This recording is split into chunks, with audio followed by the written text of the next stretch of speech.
Selamat siang para netizen dimanapun kita berada, salam inspirasi bagi kita semua. Rasanya masyarakat Indonesia berat ya untuk memaafkan seorang Jokowi karena terlalu banyak dosa-dosa Jokowi. Ini banyak komentar-komentar netizen yang mengatakan seperti itu begitu kan ya. Ada pemberitaan yang cukup menarik dari CNN Indonesia. Jokowi pamit di sidang tahunan, maaf untuk setiap hati yang kecewa. Ini menandakan apa begitu kan ya? Kalau masyarakat Indonesia sebenarnya sudah lama kecewa kepada seorang Jokowi begitu kan ya atas kepemimpinan mereka. Artinya apa? Artinya bahwa sampai detik ini masyarakat mungkin ya belum memaafkan begitu kan ya akibat mungkin apa yang kemudian dirilis oleh beberapa majalah Tempo begitu ada 18 dosa Jokowi, di antara salah satunya adalah konstitusi begitu kan, bagaimana Gibran ya bisa lolos dan sebagainya. Seharusnya kan kalau mereka melanggar konstitusi seharusnya menjadi pemimpin itu kan seharusnya kalau tidak boleh ya tidak boleh. Kenapa? Terkesan membiarkan, dan itu yang kemudian menjadi dosa besar ya.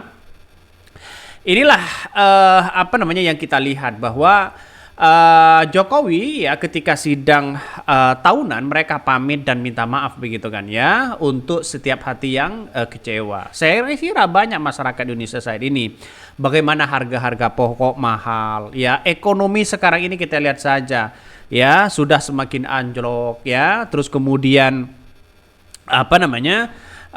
lapangan pekerjaan ya, mungkin orang yang tertawa hari ini masih belum punya dampak begitu kan, orang yang tertawa menjunjung tinggi begitu kan ya para pemimpin yang kemudian ada yang seolah-olah tidak pro terhadap rakyat begitu kan ya, kita lihat saja mungkin ya agak tertawa karena masih belum punya dampak ya, karena kita lihat bahwa apa yang kemudian disampaikan Jokowi ini dikritik habis-habisan oleh beberapa pengamat begitu kan ya. Ini Jokowi pamit di sidang tahunan, maaf untuk setiap hati yang kecewa. Ada yang mengatakan begini, presiden ya paling ya mendongkrak di sepanjang sejarah kepemimpinan Indonesia. Pelanggaran terhadap konstitusi ya tidak bisa dibayar dengan kata maaf. Karena tidak bisa dikembalikan lagi di situ begitu kan. Ya, kita lihat saja konstitusi, bagaimana KPK, bagaimana MK, bagaimana KPU, bagaimana Bawaslu begitu kan ya. Yang saat ini masyarakat Indonesia sudah tidak percaya lagi kepada lembaga-lembaga itu begitu ya. Jalan satu-satunya apa? Jalan satu-satunya bagaimana itu bisa mengembalikan kepercayaan masyarakat, trust ya masyarakat terhadap lembaga itu begitu. Ya tergantung dari pemimpinnya. Makanya kalau Prabowo itu menjadi pemimpin ya nanti dan dilantik sudah menjadi presiden, maka semua apa yang kemudian ya yang dilakukan oleh para pemimpin, para rezim begitu kan ya, terkait dengan kong kali kong di dalamnya ya harus dikembalikan ke yang awal begitu kan. Citra yang baik di masyarakat. Kalau saya mendengar dari perkataan dari Pak Mahfud begitu, dari beberapa yang ia sampaikan, ngeri begitu kan, ngeri begitu. Artinya apa? Artinya ada saling sandra. Kamu kalau tidak ikut ini, wah hati-hati. Kamu kalau tidak ikut kami, ya hati-hati. Kalau kamu tidak mendukung ini, kamu hati-hati. Seolah-olah ya pemimpin kita itu sudah tersandra dengan undang-undang yang ada, dengan kasus-kasus yang lama begitu kan, sehingga ya mereka tidak bisa berkutik apapun begitu kan. Lihat saja pilpres ya di pilkada begitu, di Pilgub Jakarta begitu kan. Mengapa Anies Baswedan sampai hari ini belum mendapatkan rekomendasi padahal sudah dideklarasikan?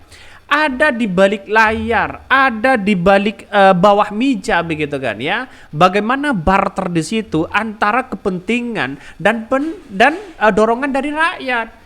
Seolah-olah sekarang kita lihat saja tidak mendengarkan aspirasi rakyat. Partai PKS ya sudah seperti itu begitu kan ya, yang awalnya mendukung Anies Baswedan ya, partai PKB, partai Nasdem ya, tapi kita lihat saja endingnya bagaimana. Biasanya Surya Paloh seperti PKB biasanya memainkan last minute begitu kan. Kita tunggu saja nasibnya bagaimana. Ya karena di balik ini semua apakah ada sandra menyandra begitu. Kita lihat saja no maaf ya, kata komentar dari netizen. No maaf buat lo ya. Iya dimaafkan tapi hukum di akhirat menanti ya atas semua kebijakan-kebijakan Anda selama menjadi presiden. Maka segala konsekuensi, segala perbuatan itu ada konsekuensinya. Segala perbuatan ada karmanya. Kita lihat saja begitu. Kalau mereka baik ya silahkan baik begitu. Tapi yang kita rasakan masyarakat Indonesia hari ini di kepemimpinan seorang Jokowi banyak nuansa yang kemudian satu ya seolah-olah satu begitu kan ya, seolah-olah tidak pro rakyat. Walaupun surveinya tinggi, kepuasan seorang Jokowi kan bisa dibeli, hal-hal seperti itu begitu kan ya. Inilah yang kemudian menjadi cikal bakal ketidakpercayaan masyarakat hari ini ya. Jadi artinya apa? Artinya sulit ya masyarakat Indonesia memaafkan Jokowi. Mari kita baca Jokowi pamit di sidang tahunan, maaf untuk setiap hati yang kecewa ya. Mari kita baca. Presiden Joko Widodo menyampaikan permintaan maaf ya dalam pidatonya kenegaraan di sidang tahunan MPR RI. Dia meminta maaf atas kesalahan selama menjabat presiden. Bahkan Jokowi mengatakan telah berupaya penuh memberikan yang terbaik, namun ia memahami pencapaiannya tak bisa menyenangkan semua pihak. Saya dan Profesor Dr. Kiai Ma'ruf Amin mohon maaf untuk setiap hati yang mungkin kecewa, untuk setiap harapan yang mungkin belum bisa terwujud, untuk setiap cita-cita yang mungkin belum bisa tergapai. Sekali lagi mohon maaf, kata seorang Jokowi. Nah, komentar-komentar netizen memaafkan nggak? Klik di kolom komentar. Tapi bagi kami yang namanya minta maaf, saya memaafkan. Tapi segala perbuatan, kalau mereka adalah perbuatan yang tidak baik atau baik, itu akan kembali kepada dirinya. Ya kita lihat saja realitasnya nanti begitu kan ya. Kalau tidak di dunia ya pasti di akhirat. Setiap pemimpin akan diminta pertanggungjawaban ya. Nanti kelak di akhirat. Gampang saja begitu kan. Semua orang itu akan kembali kepada ya asalnya masing-masing. Kita lihat saja kalau pemimpinnya adil ya saya kira bagus begitu kan ya. Tapi kalau tidak adil bagaimana begitu kan. Adil itu adalah memberikan ya setara, memberikan kesetaraan kepada rakyat Indonesia tanpa ya tanpa ya dipilih-pilih ini di orang itu dan sebagainya begitu kan ya, sesuai dengan peraturan perundang-undangan ya, apalagi di negara demokrasi. Di negara demokrasi kedaulatan rakyat itu paling kuat begitu kan ya. Jadi artinya apa? Dan sekarang anaknya sudah menjadi wakil presiden ya, akibat konstitusi yang kemudian seolah-olah dipreteli sana sini begitu kan. Ya, bagaimana lagi begitu sebagai rakyat Indonesia, kita hanya bisa ya mengkritik di situ, tidak bisa bertindak. Ya, yang bisa bertindak adalah wakil rakyat seperti DPR, pansusnya dikeluarkan. Tapi itu pada akhirnya DPR-nya kan juga takut, tersandra mereka ya. Artinya hal inilah yang kemudian sulit masyarakat Indonesia itu untuk memaafkan seorang Jokowi ya, karena terlalu banyak dosa-dosa seorang Jokowi.